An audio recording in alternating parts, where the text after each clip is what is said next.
السلام علیکم دوستو، کیسے ہو؟ امید ہے آپ سب خیریت سے ہوں گے۔ اللہ آپ لوگوں کو ایسے ہی خوش رکھے۔ ناظرین، موجودہ زمانے میں بہت سارے لوگ امام مہدی ہونے کا دعویٰ کرتے ہیں۔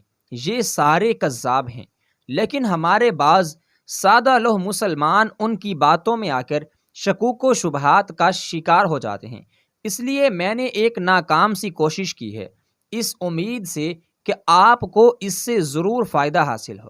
موجودہ حالات میں بعض لوگ محمد بن قاسم نامی شخص کو مہدی قرار دے رہے ہیں۔ یہ سراسر غلط ہے۔ حضرت مہدی کے حوالے سے 3 باتیں سمجھنا آپ لوگوں کے لیے بے حد ضروری ہیں۔ نمبر 1، حضرت مہدی کون ہوں گے؟ نمبر 2، ظہور کے بعد کیا کریں گے؟ نمبر 3، کب ظاہر ہوں گے؟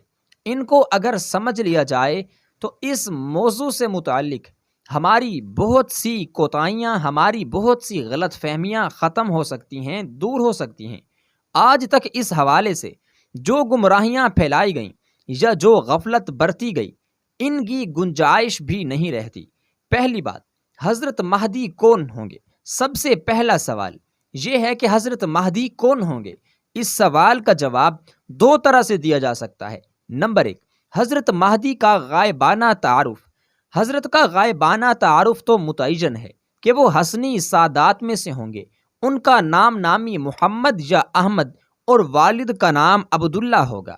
مہدویات کے محقق علامہ سید برزنجی فرماتے ہیں، مجھے ان کی والدہ کے نام کے بارے میں کوئی صحیح روایت نہیں ملتی، البتہ بعض حضرات نے والدہ کا نام آمنہ تحریر کیا ہے۔ مہدی ان کا نام نہیں، لقب ہے۔ بامعنی اس کا ہے ہدایت یافتہ، یعنی امت کو ان کے دور میں جن امور کی ضرورت ہوگی اور جو چیزیں اس کی کامیابی اور برتری کے لیے ضروری ہوں گی، اور پوری روئے زمین کے مسلمان بے تحاشا قربانیاں دینے کے باوجود محض ان چیزوں کے نہ ہونے کی وجہ سے کامیاب نہیں ہو رہے ہوں گے، حضرت مہدی کو قدرتی طور پر ان کا ادراک ہوگا اور وہ ان کوتاہیوں کی تلافی اور چند مطلوبہ صفات کو بآسانی اپنا کر امت کے لیے مثالی کردار ادا کریں گے، اور کچھ چند سالوں میں وہ کر لیں گے جو صدیوں سے مسلمانوں سے نہیں بن پا رہا۔ وہ ابھی پیدا نہیں ہوئے، عام انسانوں کی طرح پیدا ہوں گے۔ 40 سال کی عمر میں امت مسلمہ ان کو اپنا قائد بنائے گی اور ان کے ہاتھ پر بیعت کر کے کفر کے برپا کردہ مظالم کے خلاف وہ عظیم جہاد شروع کرے گی، جس کا اختتام عالمی خلافت اسلامیہ کے قیام پر ہوگا۔ یہ تو ان کا سیدھا سادہ تعارف ہے جو اکثر احادیث میں موجود ہے۔ نمبر 2، حضرت مہدی کا حاضرانہ تعارف۔ جہاں تک بات حاضرانہ تعارف کی ہے تو اس سلسلے میں سب سے پہلے یہ بات یاد رکھنی چاہیے کہ وہ شخص سچا مہدی کبھی ہو ہی نہیں سکتا جو مہدی ہونے کا دعویٰ کرے۔ دعوی مہدویت اور حقیقی مہدویت میں آگ اور پانی کا تضاد ہے۔ اس کے کئی دلائل ہیں، چونکہ جھوٹے مدعی ہر دور میں فتنہ پھیلاتے رہے ہیں۔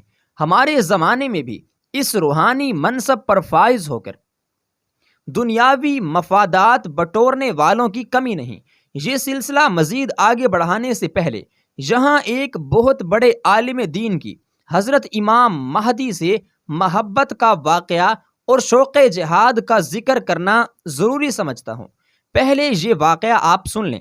دارالعلوم دیوبند کے سب سے پہلے محتمم حضرت مولانا رفیع الدین صاحب رحمہ اللہ ظاہری اور باطنی علوم کے جامع تھے، نقشبندیہ خاندان کے اکابر میں سے تھے۔ آخری عمر میں ہجرت فرما کر مکہ مکرمہ آئے، وہیں ان کی وفات بھی ہوئی اور وہیں ان کی قبر مبارک بھی ہے۔ آپ کو آخری زمانہ میں علامات قیامت کے ظہور، خصوصاً حضرت مہدی کی قیادت میں عالمی ایمانی جدوجہد سے خصوصی آپ کو دلچسپی تھی۔